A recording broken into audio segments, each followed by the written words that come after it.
Hi, my name is Greg Manahan. Thank you, Frank, for inviting me to go through this session with you about getting the best of your event photography and, more importantly, what a picture editor wants. As I said, my name is Greg Manahan. I'm a director of photography. I work in film and television, but I've also worked in advertising over an extensive length of time. I've actually known Frank since I was in college, so that's couple of years now. Bit of water under the bridge there. Anyway, let's get straight into it. What does a picture editor want? Picture editor wants a well-composed, sharp picture that depicts everything that's in there. More importantly, he wants supporting information to tell him who's in the picture and why they are there. So let's go through all of those things step by step. Two parts of this really. One is composing the shot, and number two is filing the shot. And I'll come back to filing towards the end. So the first thing that we need to look at is probably the greatest mistake that amateur photographers make. And I'm going to work on the assumption that most of you are going to be working on a mobile phone when you're taking your photographs, because that's how most pictures are taken these days. The biggest mistake that people do these days is shoot in portrait. And that means the phone is held vertically like this. The only time you should use a portrait shot is in the name. Is when you're taking a portrait. One person, and that's it. The only time a newspaper or a publication, whether it's electronic or paper, will use a portrait shot is in something like an obituary. So unless you've been specifically requested by the editor or the picture editor for a portrait shot, always supply your pictures landscape. That's like this. So every professional photographer that you see taking pictures will take photographs like this for the vast majority, particularly the ones that they want to get filed in newspapers. Always horizontal or landscape. Our eyes are made in that dimension because our landscape is seen laterally. Otherwise, we would have vertical eyes. We don't have vertical eyes. We have landscape eyes.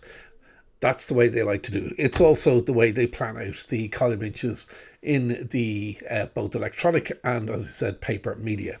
So I can't reinforce enough. Landscape only. Forget about portrait pictures. It's only awful apps like Instagram and that are just made people lazy, and they're running around taking portrait pictures all the time. For photographing two or more people, where you're going to end up with a lot of ceiling and a lot of floor and a tiny row of people in the middle. It's just not going to work, and your picture editors will reject it outright. The next thing I want to speak to you about, and the biggest failure of amateur photography, if you like, is light sources. An awful lot of people place their subjects between the camera and the light, which means that the light is shining in behind them, and that means that the person is silhouetted. So you're fighting a losing battle there. Your light source should always be behind or beside the camera person, facing towards the subject. The reason why you can see me wearing a purple shirt against a purple background here, and the fact that you can see all of my flesh tones perfectly, is because I've got a nice light, professional light, up above me here. Now, none of you are going to have that available to you on the day. So let's have a look at different scenarios which you'll be looking at. First is on a bright sunny day. Great having loads of light around. Try and avoid having the sun directly beaming into people's faces, contrary to what I just said there. But obviously sun on its own is a very powerful light. So people will squint. So try and go to an angle there. Even better, try and find the apex of a building or something like that where it's shaded.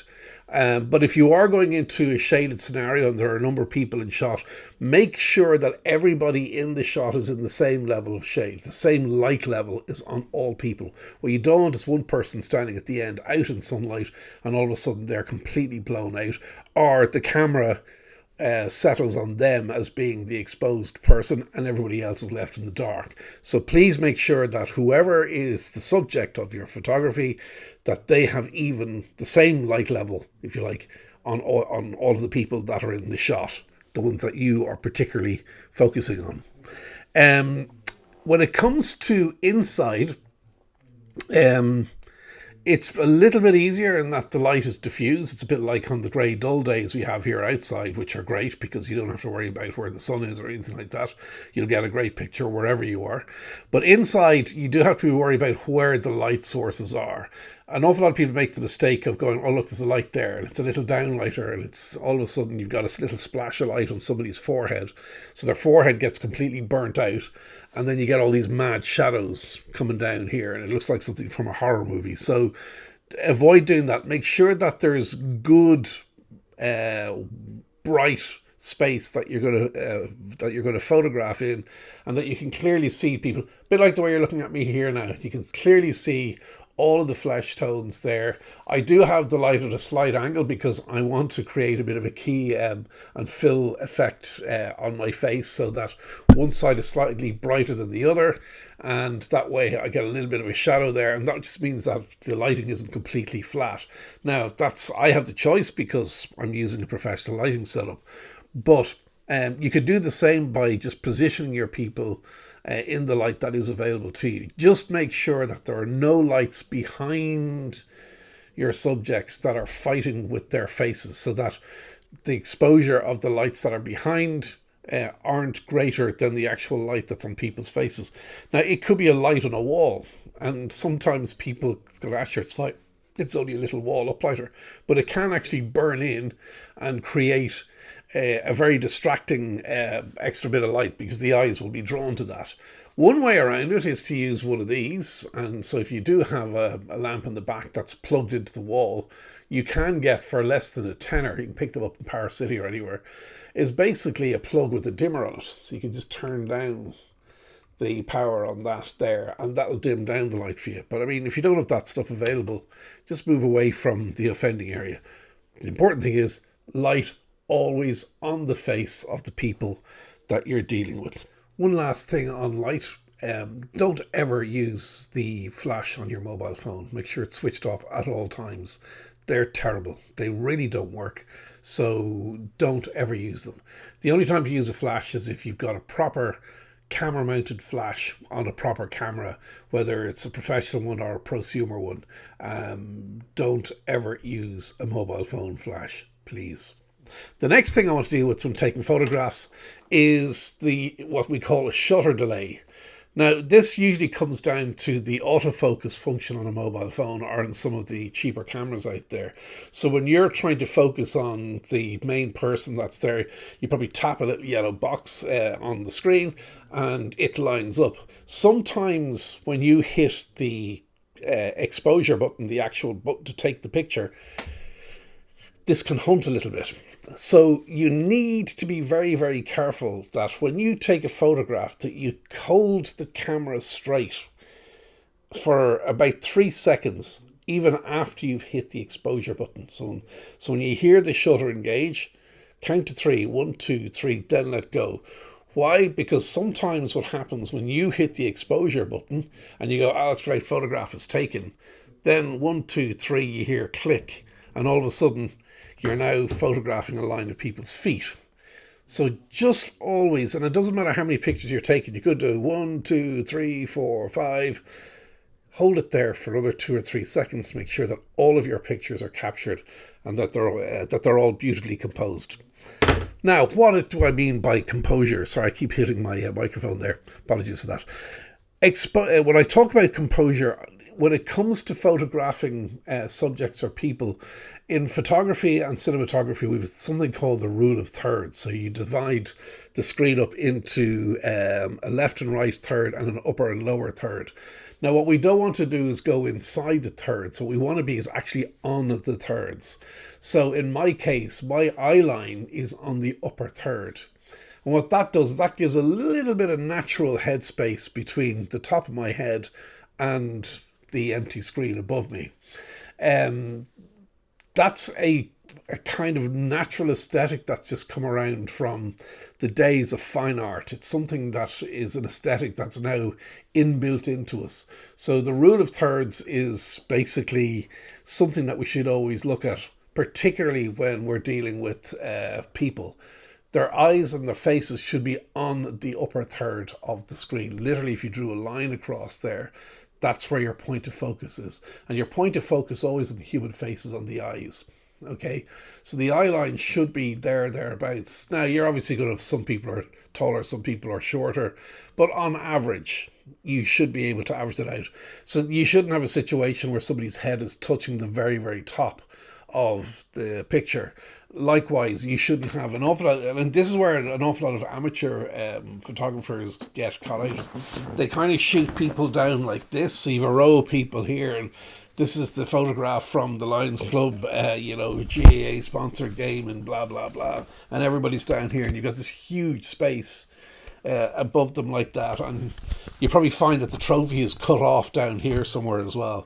So you don't want that. That's not what we're looking for. What we're looking for is a very well composed picture, and that means that you keep the faces on average in the upper third of the screen. So imagine a line going across here. In fact, depending on the app you use on your phone, you can actually get a rule of thirds grid to go onto your phone, or certainly on your cameras. They usually have those grids. You can switch them on, and that's where you can actually put your rule of thirds into motion there. Finally, I'm going to talk about filing. Filing pictures has always been an issue. In the old days, it was easier because we used to put a sticker with a title and a caption onto the back of a photograph. When Frank and myself back in the day were filing pictures to picture editors for the various media. Obviously, with electronic media and electronic picture capture, that's not going to be the same. Every time you take a photograph on a digital device, such as a mobile phone or a digital camera, it captures something called metadata. So when you go into your iPhoto library or your Samsung library or your Google Photographs, when you double click on that photograph, what will happen is you will see at the top or somewhere along the way a little circle with an eye inside it. When you click on that little icon, the eye with the circle around it, it will show you a little panel. And I know with Apple, it gives you the time and date of when the picture was taken, and it will also give you the location, and even on a map, it'll show you the location of where the picture was taken. Then it prompts you then to add a title and a caption, and these are the two things that the picture editor wants. So the title is what the event was, so the typical PR stuff of who, why, where, when. And then the caption can be a little bit more detailed. So it say who all the people are in the shot from left to right. And then you can add one line about what it is. It is Minister Simon Coveney hands the such and such a trophy over to Lisa Murphy for winning the local golf challenge, whatever. That's basically the kind of thing you put in the caption. But you would also name all the people in the photograph. So it'd be all of your officials and anybody else. So if there's 5 people in the photograph, all their 5 names are there.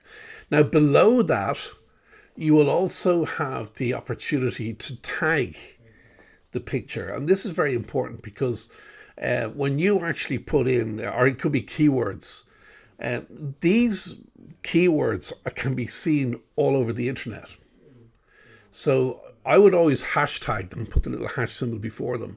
And that means that if somebody looks up Golf Classic Ballydehob, the odds are that your photograph and your article will pop up if it's published by the local media. So it's very important that you put in your keywords there. Always put in hashtag Lions Club.